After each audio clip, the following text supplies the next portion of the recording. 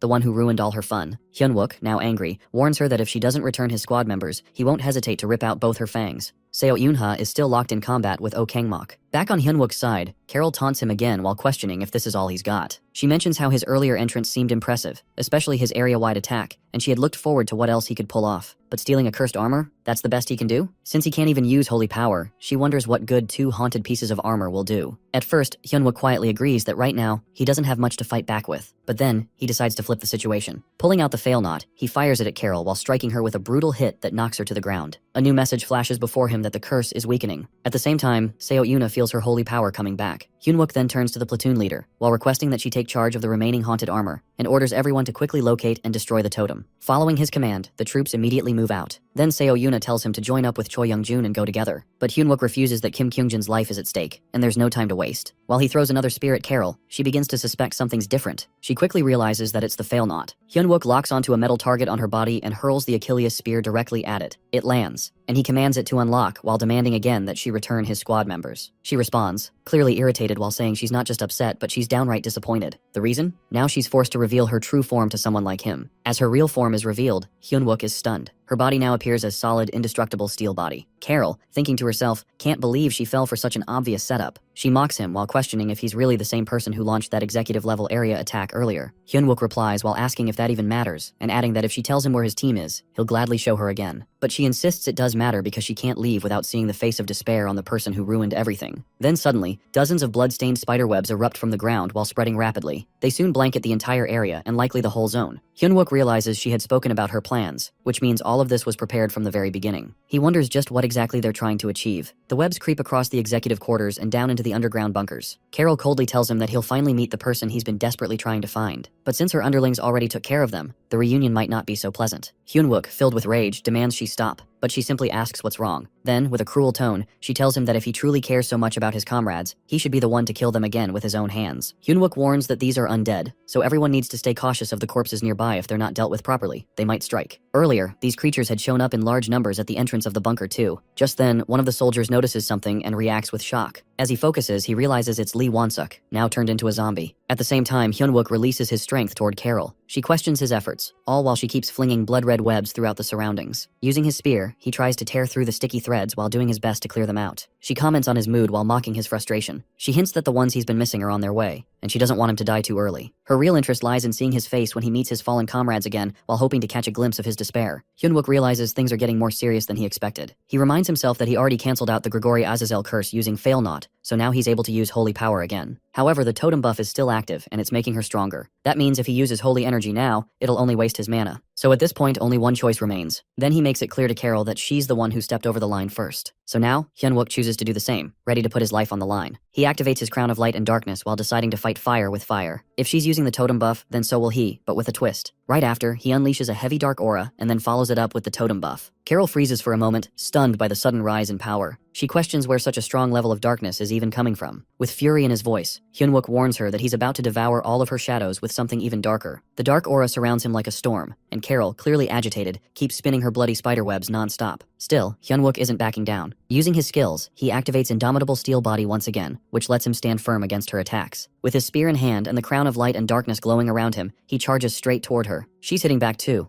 all while thinking how insane it is that he actually gave himself a dark trait just to use the totem buff. Even she can't believe it. Meanwhile, Hyunwook senses a shift. It finally feels like he's gaining the upper hand. If he keeps this momentum, he might be able to push her back for good. But all of a sudden, a system warning flashes that the boosted dark energy has gone past what his body can handle. He's now slipping into a berserk state. Shock hits him as he realizes what's happening. He questions why it had to trigger now while wondering if the totem buff was even stronger than he thought. Quickly, he tries to pull himself together. He knows he has to break free from it right away. Meanwhile, Choi Young-jun, while carrying a wounded soldier on his shoulder, suddenly pauses in shock. He sees something unexpected. Right in front of him stand the operation manager and several platoon leaders, now turned into zombies. The sight stuns him. Without wasting time, he carefully lowers the soldier to the ground. Then, with a heavy breath, he mumbles about a bet he had made with the current commander over some pricey liquor. Now, it seems like he'll have to wipe out these fallen officers to protect the soldier. Gritting his teeth, he charges forward while aiming at the undead officers. With a quiet apology under his breath, he strikes while asking them to rest peacefully. At the same moment, Hyunwook is locked in an intense battle with Carol. Both of them keep pushing their limits while throwing out every skill and bit of energy they've got. Hyunwook stays focused, firmly set on ending her here. Carol mocks him while pointing out that he's already losing control under the effects of darkness, that how could he possibly win like this? Still, he keeps swinging his spear while cutting through her sticky spiderwebs one after another. Each clean strike only adds to her frustration as she watches him tear down her traps like they're nothing. Suddenly, Lee Won-suk appears in front of him, now completely zombified, and joins the fight. Hyunwook reacts fast while delivering a powerful strike toward both of them. Carol, clearly irritated, vows to end both him and his comrade in one blow. As the battle rages on, Hyunwook wrestles with Won-suk, eventually grabbing him by the neck and ending him. But right after, a wave of realization crashes into him that what is he even doing? He forces himself to focus while trying to shake off the dark haze clouding his mind. However, as he tries to pull himself out of this state, more zombified soldiers start surrounding him. They reach out for help, but their presence only adds to his confusion. They try to stop him, but in a burst of rage, he grabs Won-suk again. At that moment, a system alert flashes that his fury has surpassed its limit due to the overwhelming dark energy. He's furious beyond reason, but then, a new notification appears. He's met the rare conditions needed to unlock a hidden attribute linked to his item. Instantly, he steadies himself, now standing tall and confident in front of Carol. He's rewarded with Hellfire mode. Seeing him in this new form, Carol freezes. Even as a vampire, she's never witnessed a power like this. Something feels seriously wrong, and instinctively she tries to back away. She needs to escape, but it's already too late. Hyunwook rushes in and strikes. At that moment, a memory resurfaces, one where countless people are sinking into darkness. Trying to steady himself, he reminds himself to stay focused. If he lets the shadows drag him in, they will completely devour him. He knows he cannot allow that. With renewed resolve, his presence becomes stronger and more unshakable. Meanwhile, Carol grows furious at his change. With anger flaring in her eyes, she insults him and launches another attack while claiming that she'll rip him apart. Hyunwook, however, swiftly evades her assaults. She keeps striking over and over, but he continues to dodge them with sharp precision. When she attempts to trap him using her spider webs, he burns them all away. Seeing this, she reacts in disbelief, stunned that he could destroy her web so easily. Without wasting a moment, Hyunwook aims his magical arrow at her and fires. The arrow strikes her not once, but twice while causing her to bleed. The impact catches her off guard while she's still in the air, and she begins to fall. As she descends, Hyunwook prepares to finish her. Regaining a bit of control mid-air, she realizes she can't overpower him physically. Elsewhere, on the battlefield, Yunmo and his team are searching desperately for the totem. He commands his unit to speed up their search while reminding them that Sergeant Choi, platoon leader, and Sergeant Hyunwook are putting their lives at stake. They must do everything in their power to help. Suddenly, one of the soldiers yells out after discovering the totem. Hearing this, Junmo quickly gives instructions that everyone is to pull out their holy weapons and set up the C4. He then turns to An Min-tae and asks if he can hold the shield. An Min-tae, calm and fearless, affirms that he will endure just like everyone else who is risking everything. He then activates his holy shield, and the rest gather behind it. Junmo then encourages the group to combine their strength. He plans to power up the holy sword using holy energy, and the C4's explosion, synced with the sword's strike, should destroy the totem. However, he warns them of the danger. If they can't withstand the blast, they might all perish. With clenched jaws and unshaken will, they brace themselves. Just then, a towering boss monster emerges, the gigant haunted armor, guardian of the totem. Its terrifying presence shatters the soldier's shield while sending waves of dread across the battlefield. Back at the fight, Carol continues to struggle against Hyunwook and realizes that she's losing. In frustration, she decides there's no other option. They'll have to abandon the buff and smash the totem. If the totem breaks, Hyunwook will lose his berserk state too. She believes the gigant haunted armor will finish the rest in one blow. Noticing that the monster has already appeared, she retreats and commands it to destroy the totem. While the gigant haunted armor begins striking the totem, Hyunwook, still overwhelmed by his berserk state, charges toward Carol. They continue clashing mid-air while exchanging strikes and dodges. She angrily tells him to stay away, but he throws the fail knot at her with full force. The attack lands while knocking her down to the ground. Hyunwook approaches her and pulls out an arrow stuck in his chest. Though wounded, Carol mocks him while claiming he made a foolish choice. She tells him that breaking the totem was his last chance to end his berserk state on his own. Now, she believes he will turn into a monster who endlessly seeks death. According to her, his comrades, who once tried to save him, will give up and attempt to kill him instead. She wonders aloud what expression he'll wear when that time comes. While she keeps taunting him, Hyunwook takes an object from her chest and stabs her again with an arrow. Knowing she's at her end, Carol gives a bitter laugh and remarks that she'll be watching his downfall from hell. But just then, a powerful shockwave sweeps the battlefield. The totem has been destroyed. Hyunwook, while standing tall, answers her with calm confidence. She thinks his comrades will give up on him, but he believes the opposite. They'll risk everything to bring him back, just like he did for them. As Hyunwook finally overpowers Carol, her body turns to dust and vanishes into the air. Shortly after, he gazes at the object he retrieved from her chest and consumes it without hesitation. Meanwhile, the destruction of the totem causes a massive impact across the battlefield. A soldier rushes to Junmo while informing him that Park Sungmo has survived, while An Min-tae is injured. At that moment, Hyunwook arrives at their location. The soldier checks on him while asking if he is all right. With a light smile, Hyunwook responds that the core objective has been achieved and urges them to regroup with the platoon leader quickly, as the boss monster is close to awakening. Just then, blood spills from his mouth and he begins to cough violently. As he kneels, he mutters to himself while wondering if he had pushed himself too far this time. Suddenly, the boss monster emerges, clearly targeting Hyunwook. He immediately warns the support squad to evacuate the current area. The monster, now fully visible and unified in form, strikes at him with a weapon. Hyunwook activates his skill, Indomitable Steel Body, but it fails. With growing concern, he realizes that the attack was rejected. As the strike approaches, he silently admits that he cannot stop it. Junmo, filled with fear, shouts his name. Just as the weapon is about to land, it misses entirely while striking the ground beside him. Hyunwook opens his eyes in disbelief, shocked to find himself unharmed. Looking up, he sees the battalion commander standing tall while having subdued the boss monster with the help of his wild beast druid underling. Relief spreads among the soldiers and Junmo, grateful for the timely arrival. The battalion commander remarks that thankfully, he wasn't too late. Spotting Hyunwook, he mentions having heard about his access to the battalion's arsenal, though he hadn't expected Hyunwook to move the entire thing with him. While Hyunwook eats another item in his hand, the commander observes that the battalion terror incident seems to be over for now and requests a brief report. Hyunwook steps forward and salutes, then begins his report. He explains that the incident involving the 3rd Anti-Demon Brigade's 1st Battalion was a planned assault by 5 players. 4 were eliminated, and 1 was captured. During the mission, most military leaders went missing. The remaining regular troops' casualties must still be assessed, but all remaining monsters should be dealt with soon by battalion forces. Therefore, as of 6:37 hours, he declares the battalion's anti-terror defense successful. The battalion commander is pleased with the report while expressing that Hyunwook's reports always bring him the kind of news he hopes for. Junmo, still uneasy, wonders aloud whether everything is truly over. He points to the sky while noting that the sun should have risen by now. However, the sky remains dark. Hyunwook then shares news the commander might not want to hear. Shock spreads across the commander's face as Hyunwook continues, while stating that based on the number of gates he observed near Seoul when he took command,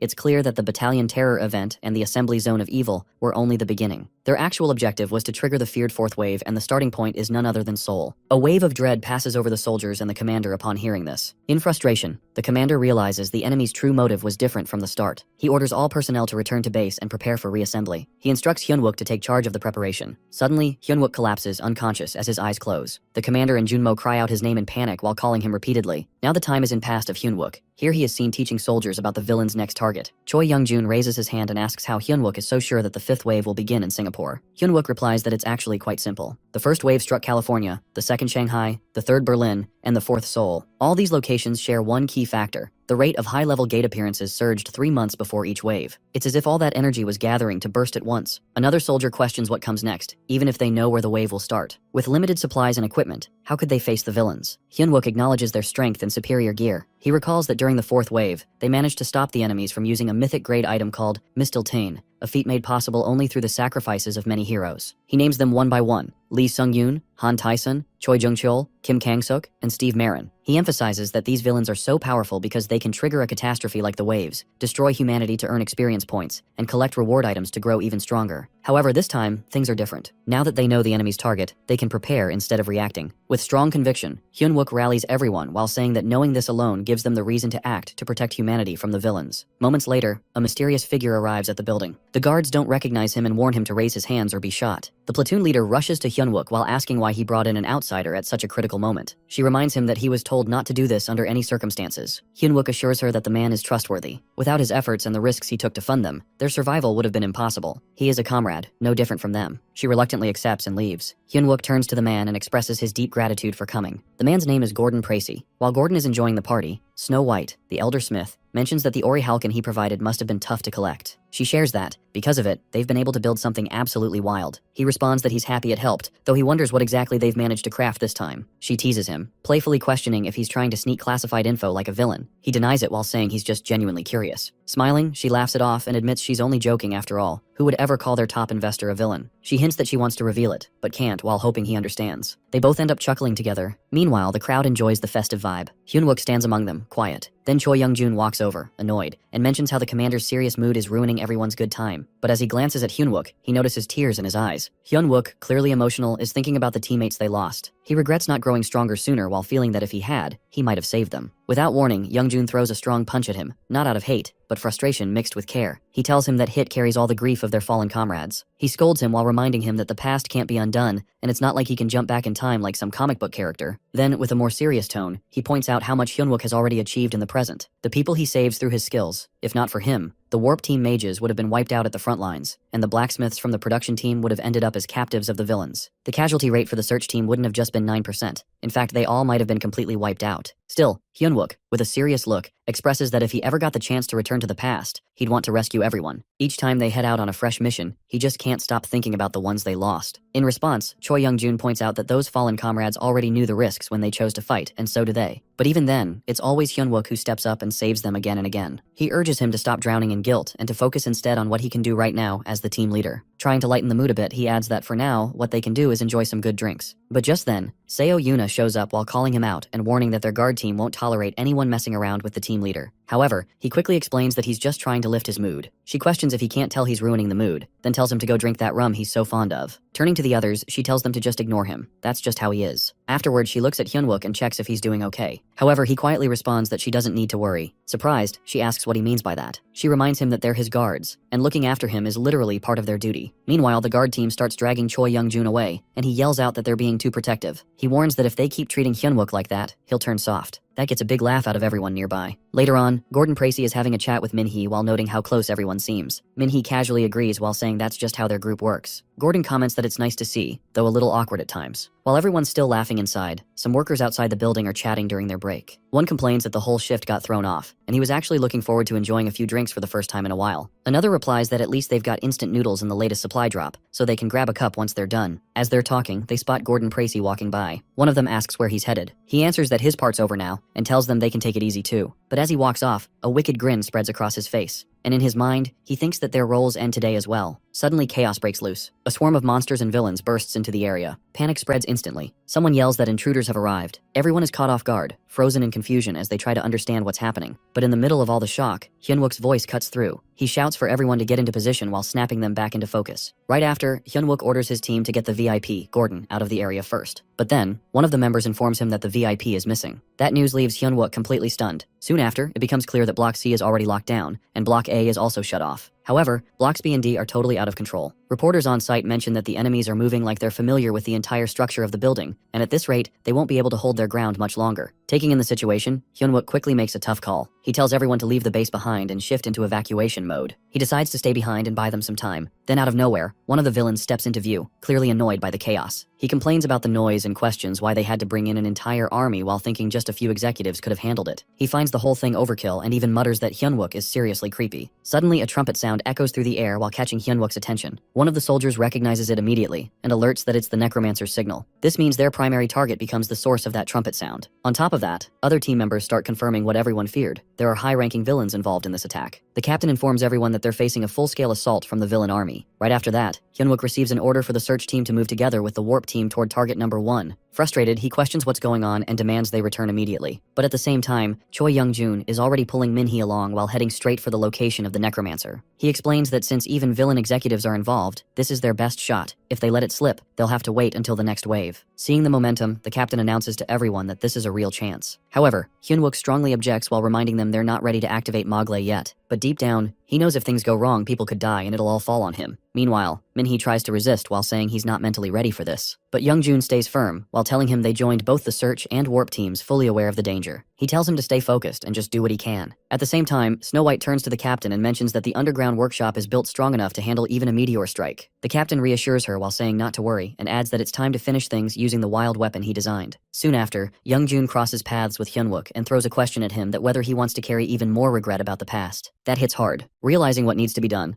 Hyunwook finally gives in and instructs the production team to activate Mogley and brace for impact. Then he gives another command to the search team to protect the warp team, and once the warp circle is up, evacuate the area right away. Without hesitation, everyone follows his orders. Then, Hyunwook declares that they're taking down the #1 target today, the necromancer. With that, the whole team jumps into the battle while launching a fierce attack against the enemy. One by one, they begin to secure all the key areas. Meanwhile, someone approaches Snow White and brings up the earlier issue, asking if she hadn't said the repairs weren't fully finished, and if she did it intentionally. She calmly admits it while explaining that she told him because otherwise, Hyunwook would have thrown away this once-in-a-lifetime chance just for their sake. Right after, a warning flashes while showing that the metal control has gone past its safe limit. At that moment, Hyunwook realizes the weight of the situation, that if he messes up, even a little, he might end up hurting his own team with his own hands. But even with that pressure, he locks onto the necromancer and keeps his focus. In his mind, this single attack needs to protect everyone. He can't afford to miss. Then, with full resolve, he activates Mogley. Instantly, the steel rain meteor strikes down. The necromancer looks up, completely stunned by what's coming. The troops mention that the Mogley meteor strike zone projection is finalized. Another one mentions adjusting the calibration before it launches. Meanwhile, Snow White turns to one of her companions and expresses regret for not being a better master, but he responds that being by her side has been an honor. She nods and tells him they're ready and thankful for everything. Then she looks at Hyunwook, asking him to finish what they started. As he moves into action, he uses the combined force of his Mogley and steel rain meteor strike. The massive impact slams the monster into the ground. Right after, a powerful blast takes place while wiping out all the lesser creatures nearby. Quickly after, Hyunwook yells out while asking for a status update from each squad. One platoon head responds that the guard unit is still intact and actively engaging the enemies. Choi Young-joon reports that the search and warp team has lost contact with nearly 60% of its members, and they're currently assessing the situation. Concerned, Hyunwook urgently tries to get a response from the production unit. Finally, they respond and confirm that the necromancer is still alive, although he's seriously hurt. Hearing this, Young-joon remarks that the meteor strike did have an effect. Now realizing that this could be the final opportunity, Hyunwook decides it's time to finish things for good. He instructs the guard unit to step into the fight and clean up the remaining beasts and villains. One of the platoon leaders questions why he's heading out on his own without backup. Hyunwook explains that their current strength isn't enough to handle the monsters who've broken into the hideout, so the guard team is needed there. Meanwhile, Seo Yuna begins to trail behind him. When one of the guards questions her, she simply says she's following her team leader. As Hyunwook moves forward, thoughts race through his mind that if he takes down the necromancer now, it might finally be over. The long-awaited freedom of humanity is almost here. Right after that, buildings begin to crumble one after another, while Hyunwook keeps focusing his meteor strikes only on the necromancer. Without holding back, he unleashes all his weapons in that direction, while slamming the necromancer hard against the rocks. As the dust settles, doors, Hyunwook steps closer while facing the enemy directly. Though the necromancer's expression looks like he finds the situation unfair, Hyunwook confronts him with cold eyes. After all, someone who has wiped out tens of billions can't possibly act like this isn't deserved. Just as the necromancer seems like he's about to speak, Hyunwook cuts him off, not wanting to hear any excuses. Then, without hesitation, he delivers the final blow, while confirming that target number 1 is officially dealt with. Almost instantly, news of the necromancer's defeat spreads, and everyone starts to notice something strange: that the undead monsters have stopped in place. It becomes clear that his defeat has halted their movement. Picking up on this moment, Choi Young-jun urges the troops to aim all remaining firepower at the leftover villains. He reminds them that this is the moment they've been fighting for, the day humanity takes back its freedom. Motivated, everyone starts pouring in their attacks, energy focused and sharp. Meanwhile, one of the enemy villains stares in disbelief, clearly overwhelmed. She mutters about how frustrating this situation is and can't hide her shock as she watches Hyunwook take control. At the same time, the other monsters begin roaring wildly, louder than before. But just then, an alert comes through, and it confirms that the necromancer's hidden ability, Soul Download, has been activated. But right after that, everyone suddenly witnesses something terrifying. The necromancer's soul transfers, and he comes back to life once again. With a dark presence surrounding him, he declares the rise of darkness. In that moment, the night of death is announced, and a deep chill spreads through the air. All the people on the battlefield freeze in shock, unable to believe what they're seeing. Hyunwook too feels a wave of frustration wash over him. It becomes clear that the necromancer had been playing him from the very start, simply waiting for the perfect moment to reappear. A sly grin forms on the necromancer's face while making the situation even more unsettling. Soon after, the soldiers start reporting that monsters are coming back to life, even the ones that had been completely crushed by the meteor strike. The horror returns as they rise again, stronger than before. But instead of ordering a counterattack, Hyunwook urges the others not to fight back and just retreat. He knows resisting now is pointless. Suddenly, Devour is activated, and the necromancer lunges at him with violent force. At the same time, Hyunwook begins powering up. He pushes his body transformation to its limits. Jinwo blocked the hit, but the force was so immense that it sent him crashing into the rubble. The necromancer suddenly triggers the power of a devoured player, Inferno, and his body becomes engulfed in blazing energy. Right after that, Seo Yuna steps in while releasing her holy power, and urges Hyunwook to stay strong while reminding him that he has to survive no matter what. But Hyunwook, caught between panic and pain, tells her to escape. Still, she refuses while standing firm in front of him. She declares that she's his shield, that if he's going to make it through, it starts with her. Then, the necromancer switches tactics again, now tapping into another devoured player's skill, Alcides, while gaining a completely new set of destructive strength. Just as the monster strikes again, Hyunwook yells out to Seo Yunha and moves fast enough to turn her away from the blow while saving her from being hit directly. Watching it all, Choi Young-jun stands frozen in shock at Hyunwook's desperate efforts. But in the next moment, the monster crashes into Hyunwook with brutal force, and he falls, lifeless. Meanwhile, the battlefield gets worse. The vampires begin moving swiftly while picking off the soldiers one by one. It turns into a blood-soaked nightmare. Then, off in the distance, a female vampire, calm and cold, watches the scene unfold. With a look of disgust, she orders the remaining survivors to stop struggling while calling their efforts pathetic and hard to watch. Hyunwook, while coughing and barely holding on, pleads for the others to escape and survive. But just then, his eyes land on someone unexpected, Gordon Precy, while standing right in front of him. Shock fills Hyunwook's face as he struggles to process it. Anger quickly takes over, and he demands to know if Gordon has really betrayed them. Before any response comes, a sudden blast shakes the area. In the smoke, Gordon calmly comments that the civilian safe zone seems nearly wiped out. Still on the ground, Hyunwook stares at him with disbelief and asks why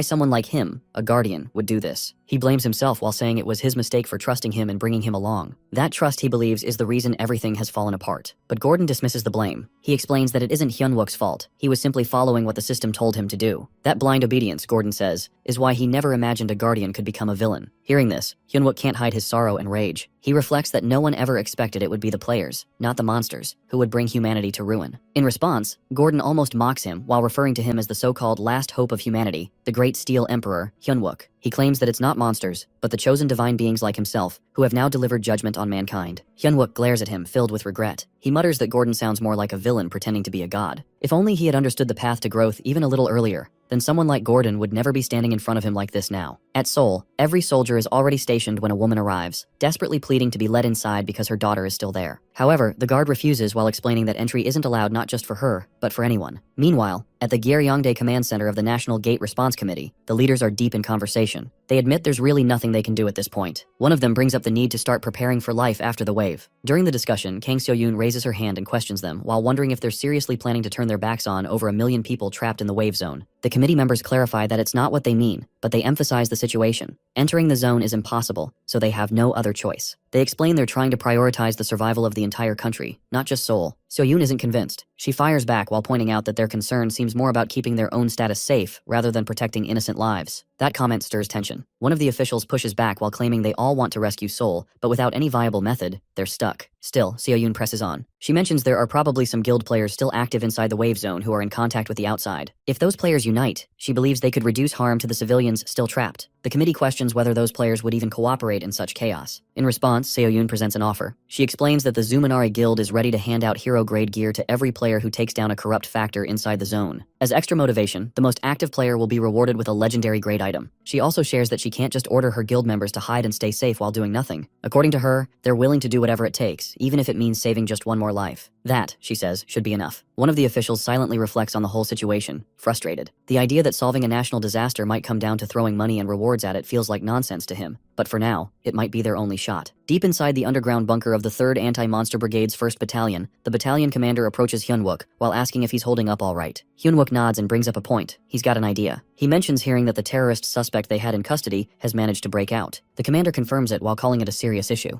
At that moment, Hyunwook's thoughts begin racing. He knows the detention area is built using mana stones and layered with barriers meant to restrain players. Unless they're S rank while escaping solo should be impossible. So the only conclusion left is that there's a traitor working from within the military. At the same time, Seoul is falling apart under the monster assault. Criminal players, while including that same terrorist suspect, are running wild across the city. The shelters that were built to protect civilians from monsters have now become even more dangerous with these outlaws on the loose. To make matters worse, even the troops who took the least damage still need a lot of time before they can gear up again for deployment. The commander turns to him and asks what exactly he's suggesting. Hyunwook knew this moment was coming. He can tell the commander has been waiting for him to step up and say it. So he proposes a plan that forming a special task force that would focus on keeping civilians safe and tackling the corruption spreading with the wave. The commander is clearly stunned by the idea. He points out that given the circumstances, they'd need to assign a few executives to such a unit. He questions whether those officers would even be willing to follow Hyunwook's lead, but Hyunwook calmly assures him not to stress about that. Then, while turning to the others, he gives quick instructions that prioritize treating the injured, stay alert, and watch out for any remaining monsters. Min-hee-hol, watching all this unfold, bursts out in disbelief. He thinks it's absurd, a simple soldier giving orders in the military, where ranks are strictly followed. Hyunwook responds, already having made up his mind. Since she left the military once too, he plans to fill this unit with regular soldiers only, no officers involved. That's when the battalion commander snaps. He insists that Hyunwook must at least take the 2nd platoon leader along, the one he personally trusts the most, even if it's just for advice. Hyunwook admits to himself that he couldn't resist feeling a little ambitious either. He then turns to Min-hee and brings up his role during the crisis. He recalls how he used a wide area attack that helped save many citizens. He tells him that if not for that, there's no way he could have pulled off such a wide-range strike by only destroying a few scraps. He even hoped that major guilds would compete for him after seeing his power, but he doesn't seem interested. Just then, Min-hee stops him mid-sentence. He asks if he truly meant to bring her on board as an advisor. That, he says, changes everything. At the same time, soldiers are yelling out warnings to the crowd while telling everyone that the flames are now spreading toward the mountains and urging them to evacuate quickly. Soon after, Hyunwook reaches Sehee. He brings her a message from the commander that she's been selected to join the special unit. Hearing this, she can't help but sigh internally. With her military service almost done, she wonders why she's still being dragged into all this. Part of her just wants to lay low and stay out of trouble until it's over. When Hyunwook contacts her again, she instantly recognizes the voice and thinks that it's that meddlesome guy again. He informs her about the new assignment, but she acts like she can't hear him. Still, he simply tells her that his job is done. He's passed along the message. Even as she keeps pretending she didn't hear it, a bad feeling creeps over her. Something tells her that her peaceful last days in the military are about to get completely ruined. Deep down, she really doesn't want to be part of this. After that, Hyunwook heads over to Choi Young-jun, who's hiding under a bed. Before Hyunwook can even start, Young-jun cuts him off, already refusing to listen. He snaps that whatever it is, he wants no part of it. After everything he's gone through for the Valentian 30, and with his service nearly over, he's done. He doesn't even want to hear a word. But Hyunwook calmly explains that it's not just about that. If the battalion commander catches wind of this, things could go sideways fast. Forget ending his service. His entire military career might never wrap up.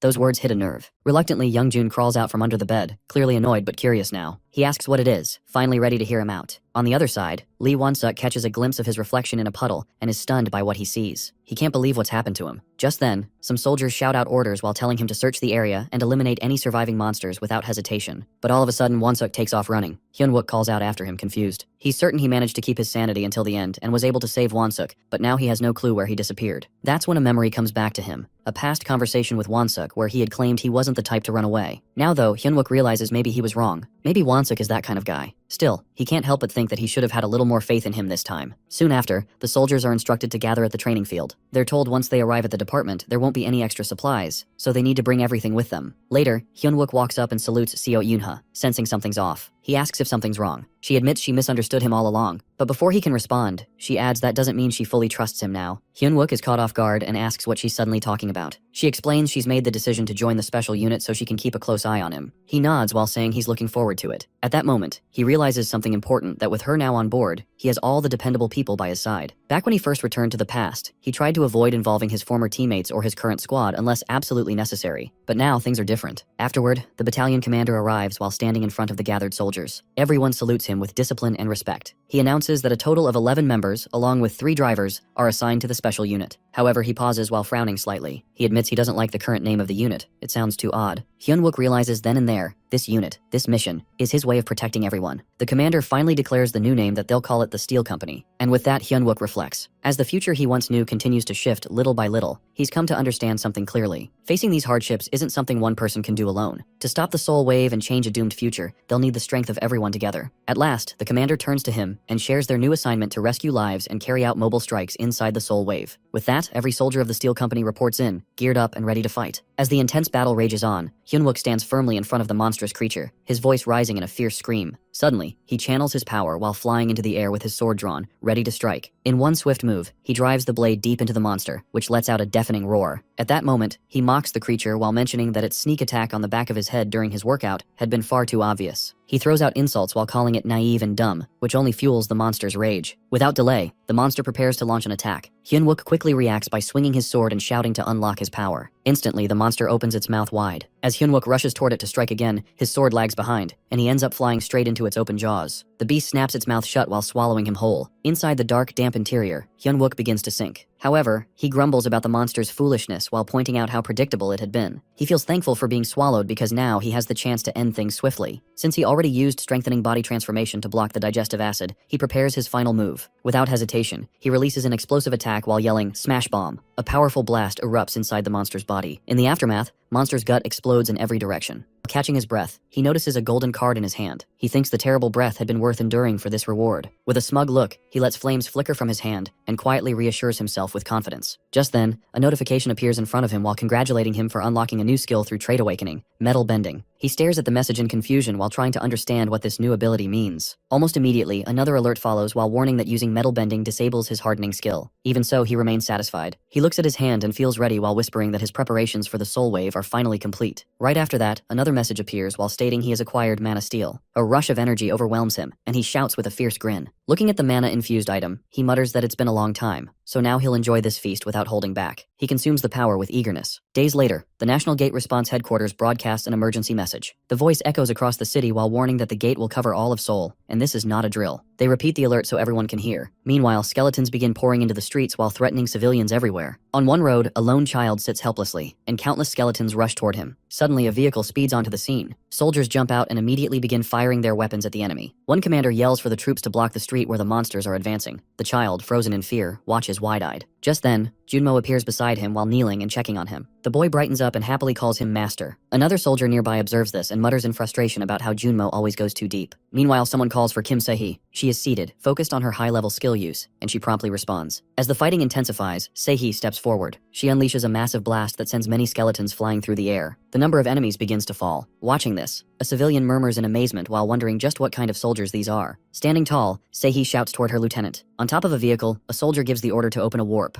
At once, the remaining skeletons begin vanishing into the portal. At the same time, Hyun-wook arrives. Floating above, Se-hee grumbles that the noisy old man tricked her again. Eventually, all enemies disappear from the area. Se-hee turns to him while reminding him that he promised her a ride on the level-up bus in return for helping with the assignment. He explains that he had to go ahead to complete his quest while telling her not to worry and to trust him. He assures her that he'll return quickly. However, she grows irritated while pointing out how long it's been. Before she can say more, a sudden shock hits her face. An enormous monster appears out of nowhere, and all soldiers freeze in terror. They stare at the creature, overwhelmed by its sheer size. Then, the monster opens its mouth and releases a gust of air aimed directly at the troops. From behind it, a wave of skeletons charges forward. At the same time, a soldier notices the same child standing nearby and rushes to protect him. But the enemy numbers are too great. Just as the skeletons are about to strike, Hyun-wook uses metal bending. He commands everyone to regain focus and return fire. The soldiers immediately follow his orders while launching an organized counterattack with blazing weapons. Se-hee joins in again while using her skills to hurl skeletons through the air. She smiles while watching the enemy numbers drop and mutters about the old man showing up late. Then, she catches sight of Hyun-wook again, this time not wearing his uniform. She blinks in disbelief, and the rest of the squad stares too, confused by his appearance. One after another, they begin to question him. However, Hyunwook ignores the shock and barks orders to the steel company to maintain their positions. His tone grows sharper as he warns them not to ask questions unless they want to be killed before the monsters can even reach them. Meanwhile, the frightened child remains on the ground while shaking.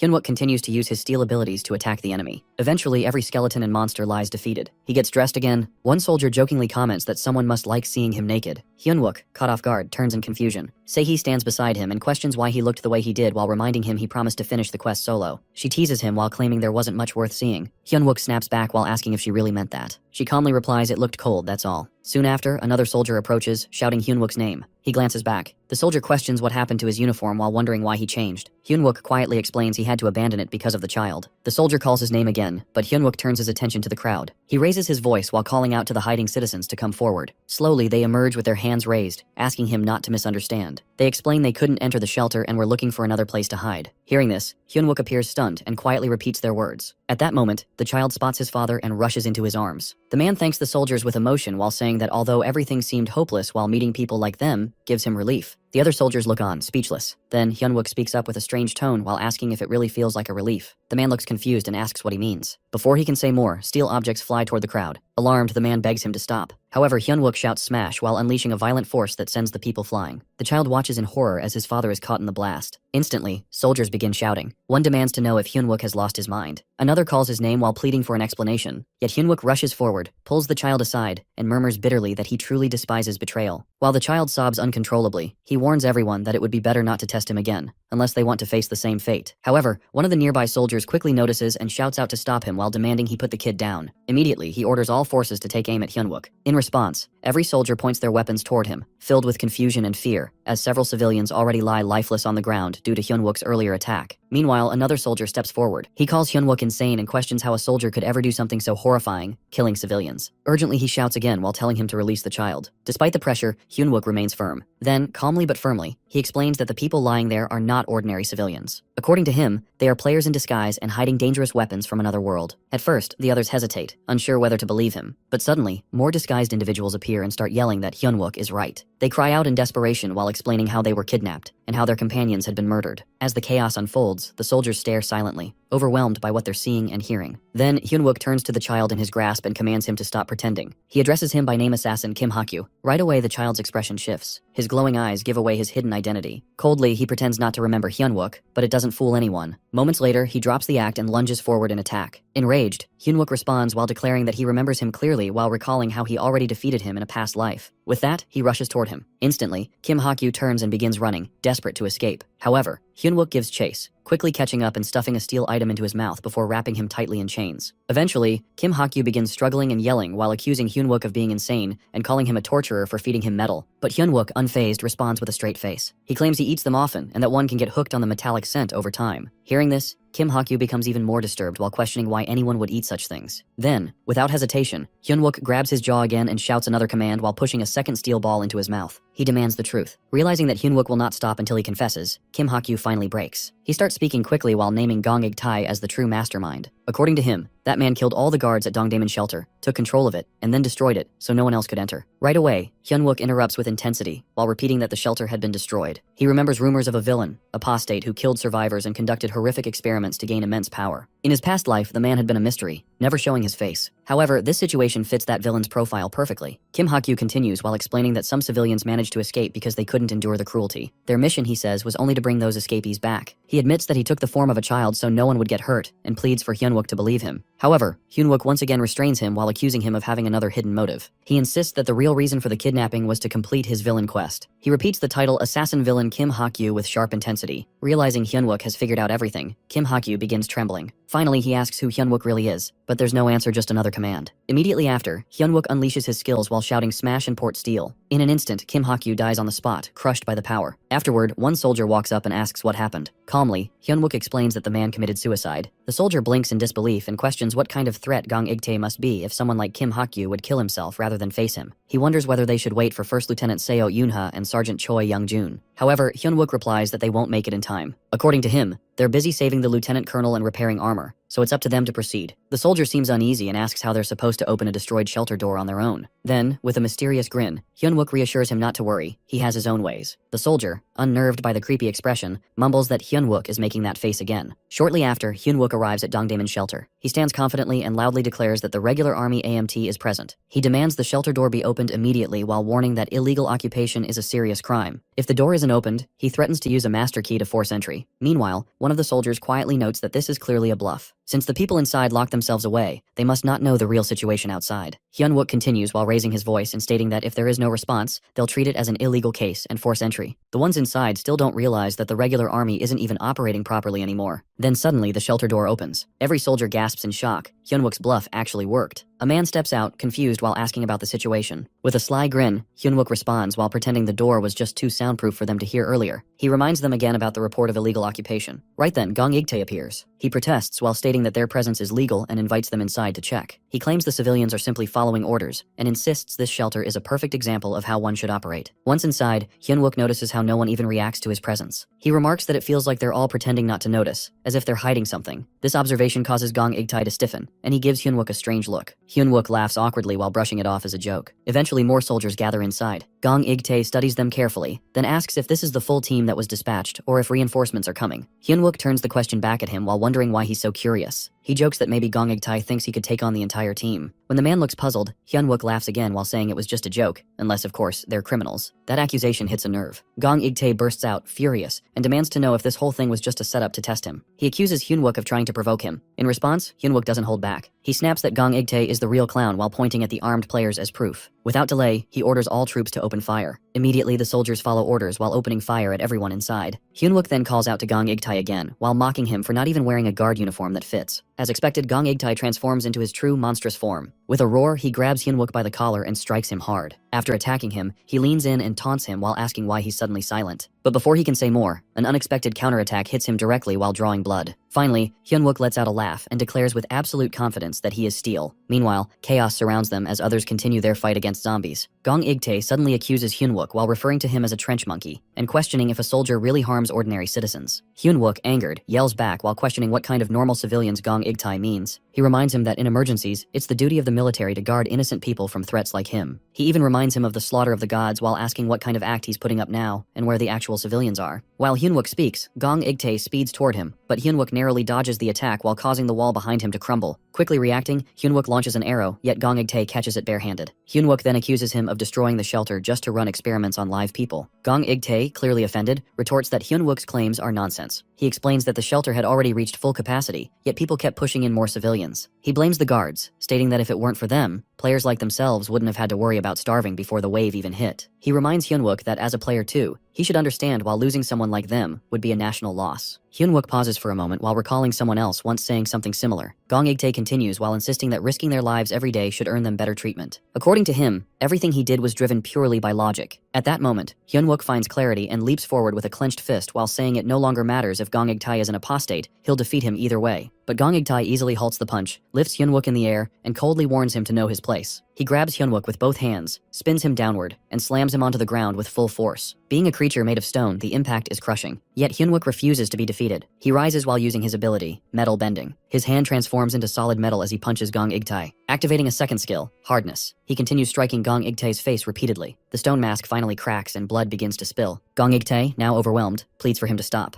As Hyunwook halts, he notices people approaching, weak, frail, and clearly suffering from long-term hunger. A woman holding a child pleads with him for help, while insisting they obeyed everything they were told and saw nothing. This sight deeply shocks Hyunwook. He silently reflects on Gong Igtae and questions whether the man was truly an apostate. Could it really have all been about food shortages? If so, why was he abducting people? Suddenly, he spots Gong Igtae, now returned to his human form while holding a person by the neck as a hostage. With a trembling voice, Gong Igtae demands to know what more is expected of him. He claims that all he wants is to survive and asks if that is truly wrong. His expression turns twisted with desperation. Hyunwook, now fully convinced of Gong Igtae's intentions, realizes he is not the apostate. As Gong Igtae mutters again about doing everything he was told and starts to say the word apostate, his head explodes on its own. Blood splatters as his body collapses while terrifying those nearby. Fuming with anger, Hyunwook mutters to himself that the real apostate is still hiding somewhere here. Later, Junmo arrives and reports to him with a pale face. He informs that out of the 32 players involved in the unlawful seizure of the shelter, 21 were killed, while the remaining 11 were taken into custody. Noticing Junmo's trembling, Hyunwook asks him what's wrong. Junmo admits in a shaken voice that no matter what they did while killing people, even criminals is still difficult. Trying to calm him, Hyunwook gently taps his shoulder and reminds him that it never truly gets easier. Still, in times of disaster, if they don't act, they won't be able to protect the innocent. He urges Junmo to remain strong as it's their responsibility as soldiers. Together, they head to where a group of civilians has gathered. One man demands to speak to whoever is in charge. When Hyunwook asks who it is, Junmo answers that he is Park Gil-sung, a member of parliament. Another man standing beside him introduces himself as Lee Hongil from the Merchants Association. He insists on talking about the ration distribution first. The two quickly begin arguing. Park Gil-sang claims that, as a parliamentarian, Hyunwook should listen to him. Lee Hongil counters by pointing out that Park stayed silent during the shelter's illegal occupation, and questions why he's suddenly acting important now. Meanwhile, Junmo notices an old man assisting a civilian nearby. He politely offers to help, but the elder insists on doing it himself. He believes that since the soldiers already saved his life, he must repay the kindness. With fear in his eyes, the old man warns that something dangerous is approaching. He tells Junmo he couldn't speak earlier due to Gong Igtai, but now he can hear a beast-like breathing getting closer. He pleads for it to be checked quickly before harm is done. Worried, Junmo wonders if something may have snuck into the shelter. Elsewhere, the civilians' argument continues, each pushing to become the new shelter representative. Park insists that his position gives him that right, but Lee questions his motives while saying his silence during the crisis speaks volumes. As Hyunwook watches, he begins to suspect the apostate may be using the fear Gong Igtai caused to quietly seize power. With Gong Igtai, the puppet, now dead, the easiest way for the enemy to gain control would be through becoming the shelter's representative. He questions whether it's one of the two arguing men, or perhaps someone else silently manipulating events from the shadows. Growing frustrated, he wonders to himself where the real apostate is hiding. Meanwhile, the old man who was helping earlier walks into a room filled with the injured in custody. What he finds shocks him, a vampire feeding on the wounded. With rage in his eyes, the old man rushes forward and punches her while yelling at her not to touch what belongs to him. Carol sits impatiently while craving blood. She tells the old man she doesn't want anything impure, only clean blood will do. In return, he scoffs, calling her foolish, and explains that drinking clean blood would be like trying to quench thirst with seawater. Annoyed, she snaps at him while asking why he dragged those soldiers into the first wave of erosion in the first place. The old man shrugs off her anger while replying that once erosion fully sets in, there's nothing those soldiers could have done anyway. Rather than stepping in himself, he simply chose to dig their graves. But Carol doesn't hold back. She fires back at him while saying the failure wasn't just bad luck, it was because of him. According to her, the real reason they lost was because those soldiers were different. She dismisses his excuses while insisting the fault lies with his own uselessness. However, the old man, instead of arguing more, calmly pulls out a potion he's made. With a smug tone, he tells her that now everyone's lives rest in his hands. Meanwhile, in another part of the shelter, Hongil sits down for a bite. Suddenly, Park Gil-sung shows up with a few others. One of them confronts Hongil while questioning why he handed out supplies without proper checks. Park Gil-sung assumes Hongil just acted out of personal hunger, but Hongil, unable to hold back, raises his voice. He gestures toward the hungry kids around them and demands to know how anyone could ignore their suffering. Moved by their pain, he had rushed to hand out the rations before they were fully accounted for, while choosing compassion over caution. Hongil accuses Park Gil-sung of trying to manipulate them using the food supply as an excuse, just like Gong Igtai once did. In response, Park questions him back while asking what he really thinks a member of parliament is. He warns Hongil not to throw around baseless claims like that again. Now, his words are more composed, and he's clearly trying to reinforce his authority. Honestly, it wouldn't be strange if someone began to suspect either of them of being an apostate. Meanwhile, near the spot where the rations are being handed out, Park Junmo quietly asks Hyunwook if they could also get something to eat. But Hyunwook turns him down. He explains that someone is hiding behind Gong Igtae, and if that person decides to use poison, things could spiral fast. Their entire defense would collapse if something happened to them. He calmly asks if Junmo would really be okay with risking that. Just then, the old man shows up holding a tray full of food. He casually offers them a warm meal while pointing out the rice is fresh and the meat tastes great. But Hyunwook stays firm. He mentions how important supplies are during emergencies, and insists they shouldn't be touching food meant for evacuees. He also reminds him they've already received military rations, so there's no need to worry. The old man doesn't take that well and gets visibly annoyed. Suddenly, Hyunwook gets a call and tells the person on the other end to hold on. He'll head down there himself. Watching him walk away, the old man sighs in frustration while wondering if Hyunwook is just a soldier through and through. He seems irritated by his strict nature. Soon after, he turns to Park Junmo and asks about the task he mentioned yesterday. Junmo reassures him they're still looking into it, and that there's no need to be concerned. That finally brings a bit of relief to the old man as he lets out a quiet breath. As Hyunwook moves downstairs with Junmo, Park comments that the plants around them aren't the kind you'd normally see on Earth. Even the air feels warmer. From the looks of it, this place seems connected to the erosion wave itself. Hyunwook nods in agreement. He quietly adds that if they can't stop it here, then Seoul might face the same fate as California during the first wave, Shanghai during the second, and Berlin during the third. falling straight into the hands of the monsters. At that moment, Park Junmo tells Hyunwook that for now, he should head back up with the rest of the platoon, while he and Sergeant Sehee stay behind to keep watch. Of all possible spots, it just had to be this cramped tunnel. What terrible luck. Meanwhile, on the other side, the old man's granddaughter gently asks for more water. He hands it to her without hesitation, and she thanks him with a soft smile. As he watches her, he can't stop thinking about Hyunwook. In his mind, he mutters that the guy really is cursed while thinking that strict military discipline will stop this. This place is on a whole different level compared to an ordinary gate. Back at the front lines, Hyunwook and Seo Yoonha are standing together near the strange rift. Una turns toward him, a bit anxious, and wonders aloud if the two of them can really take this on. If this is one of the actual causes of erosion, it has to be far beyond what regular gates bring. Hyunwook calmly agrees that it's definitely not the same. When it comes to a boss-level threat while facing a cause of erosion, usually demands a full team of S-rankers. Still, she questions him while asking if this isn't basically a suicide mission. But Hyunwook replies with confidence, they can stop it. Back in the past, Park Junmo joins the conversation and checks if the situation is truly that bad. But Hyunwook shakes his head and explains with a small smirk that, in fact, this might be good luck for them because this time, the ones stuck with misfortune are the monsters. The monsters let out loud while threatening growls as they closed in. In the middle of the tension, Hyunwook turns to Sehee and explains that since the creatures have made their nest in this tunnel, they've got only one route to come through. That means their job is simple, they just need to guard this passage. Sehee doesn't hesitate. She rushes forward with force while activating her skill and lands a solid, powerful punch on the nearest monster. But Hyunwook, while raising his voice over the chaos, tells him to begin pulling back slowly. Still, he quickly adds that it's not a retreat. They're just being pushed back for now. More monsters start to pour in, and it becomes clear that they're erosion beasts, creatures deeply affected by the corrupted surroundings. But Hyunwook knows their weakness. As soon as they move outside the eroded area, their defense drops sharply. Without wasting time, Hyunwook calls out to Sehee while letting her know he's going to spin the marbles, and in the meantime, she should compress the wind to boost its speed as much as she can. The goal is to take out all the monsters in one strike. With his resolve hardened, Hyunwook stands firm, completely focused on wiping them out. Not far behind him, Park Junmo also keeps up while landing clean hits. This time, the cause of erosion actually turns into a small advantage. But still, if they fail to stop the monsters right at the entrance, everything could fall apart. They have no choice. They must hold this position. Meanwhile, elsewhere in the corridor, Hongul stumbles in pain while clutching his stomach. Something's wrong. Then, all of a sudden, his body begins to shift, his form warps, and his teeth grow large and sharp. A monstrous growl escapes from him as his transformation begins. But before he loses himself completely, the old man appears and strikes him down without hesitation. Moments later, the old man receives a system notification. The beastification experiment is now marked complete, and as a result, he's acquired a rare item, Devil's Cultivation. A grin spreads across his face. The test is a complete success. Now, it's time for the next step while reshaping the battlefield and putting the whole of Seoul under his control. The boss monster shows up on the city's surface while tearing everything apart.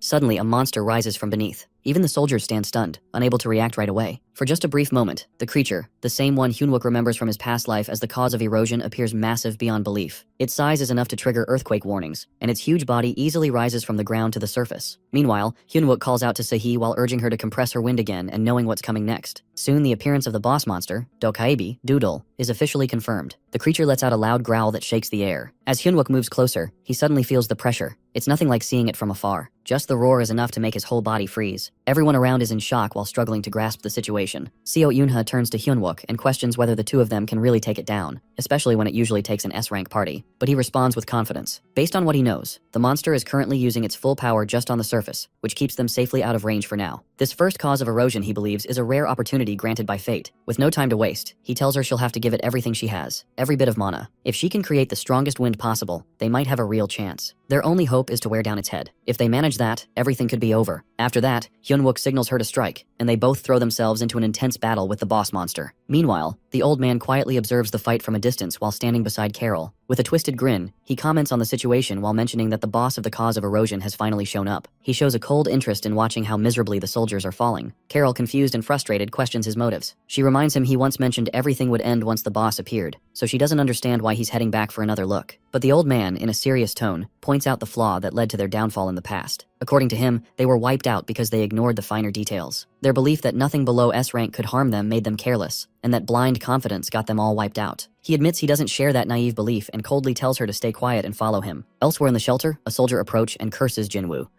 He remembers his past conversation to raid the cause of erosion. Hyunwook nods while confirming it. The soldier responds in disbelief while reminding him that this isn't just a red gate. It's a whole cause of erosion, a threat on a completely different level. But Hyunwook calmly explains that's exactly why he sees this as a rare stroke of luck. The monster has appeared in a tight, narrow tunnel, and one that commands both wind and water. That kind of situation almost never happens. He mentions that before the monster makes it to the surface, it won't be able to unleash its full strength. That's why they have a small window. He asks the soldier to place his trust in them and to focus on something else instead. Curious, the soldier asks what exactly he wants him to do. Hyunwook responds while telling him to find the hideout of the man who was secretly manipulating Gong Igtae. He explains that if the man was plotting something, he must have had his own space, probably something like a lab. It's likely hidden away, possibly behind a magical barrier or seal. Then the soldier, still unsure, asks what exactly he should look for. Hyunwook tells him the main goal is to find an antidote. Based on how Gong Igtae died, he's convinced a mana-based poison was involved. When the soldier hears that, he starts to panic while asking if they've been poisoned too. But Hyunwook quickly urges him to keep his voice down. If anyone overhears, not only their entire platoon but also the civilians could end up in danger. He reassures him that he and Kim will handle the cause of erosion, even if it means giving up their lives. But without the antidote, no one will make it out alive. That makes the soldier the key player in this operation. Everything depends on him finding it. The soldier, although willing to take the lead, complains about how he's supposed to find anything useful in such a massive shelter. While that's happening, Seo, Yoonha, and Hyunwook are fully engaged in combat with the boss monster. But soon, they both notice something troubling. Their attacks are barely leaving a mark. The monster doesn't even flinch under their blows. Still, Hyunwook charges again with his spear while trying to land another hit. At the same time, the monster fights back, aiming to kill. But Hyunwook skillfully dodges every strike. Despite the danger, he keeps his focus while thinking to himself that they must bring this creature down no matter what before Northern Seoul turns into a completely eroded, unlivable zone. Seo Eunha, clearly worried, asks how they're supposed to manage that. In response, Hyunwook shares his plan that he's going to dive straight into the boss monster's mouth. Shocked, she questions his sanity, saying she has no idea what he's trying to pull. She warns him that even if he defeats the monster, a single wrong move means he won't make it back alive. Hyunwook already understands the risk, but before the creature's head returns to the other realm, he plans to finish it with a single, powerful blow, one strike and one kill. He asks her to use the spirits to keep the monster's head still. Then while preparing for the attack, he activates hardening on his body. Up to this point, there hasn't been a moment where Hyunwook hasn't risked his life. Without hesitation, he keeps launching fierce attacks while pushing to bring the monster down. At the same time, Seo Yoonha uses her abilities to hold off its strikes. But gradually, the pressure builds, and she begins to feel her strength fading. Suddenly overwhelmed, she yells out to Hyunwook, frustrated that this wasn't supposed to happen. She wonders how things went off track so badly. Right then, the old man appears behind her and points out that only one person has returned alive, and it's Carol. Surprised, she turns to him and demands to know who he is. But he casually brushes it off while reminding her that if she doesn't work, she doesn't get to eat. Carol, not having it, snaps back while telling him not to act like he's above her, especially after forcing her to drink that foul blood. She mentions that she hasn't seen that girl before, and notices the earlier soldiers seem to be gone, which she thinks is actually a good thing. The old man then comments while noting that they turned out to be tougher than he expected. Considering that Dokaebi, Doodle had to fight while only managing to squeeze its head through the gate, he figures even the monster had its own difficulties. Right after that, Hyunwook unleashes a massive final strike toward the boss monster. A system notification soon confirms it that they've defeated the monster Doodle. Blood splatters everywhere while painting the battlefield in red. Then, in a sudden moment of realization, Seo Yoonha notices something odd.